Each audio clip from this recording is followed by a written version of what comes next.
और जी हाँ, यहाँ पर बात कर लें कराची शहर में बारिश से मुतल्लिक अहम अपडेट सामने आई है। आपको बताते चलें कि कराची में आज समुंदरी हवाएं जो हैं वो तेज़ चल पड़ी हैं और समुंदरी हवाओं के बहाल होते ही मौसम तब्दील होगा और कराची में आज जो है वक्फे वक्फे से बारिश का सिलसिला जारी रहेगा।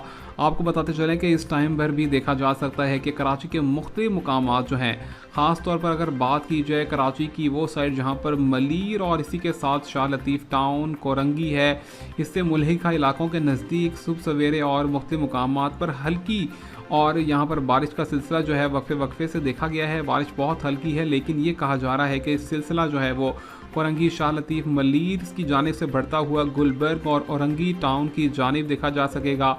इसी के साथ आपको बताएं कि कराची के मुख्तलिफ इलाके ख़ास तौर पर नॉर्दर्न साइड जो है अगले 24 से 48 घंटों के दौरान वक्फे वक्फे से बारिश के साथ नज़र आएगी। ताहम आपको बताते चलें कि इस टाइम पर जो बारिशी सिस्टम है वो हैदराबाद और दीगर जगहों पर देखा जा सकता है और आगे बढ़ रहा है।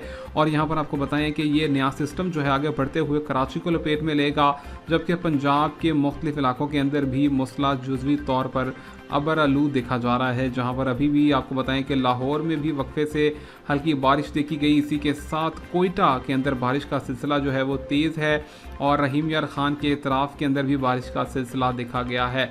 मज़ीद तफसीलात फराहम करेंगे आने वाली अपडेट्स में।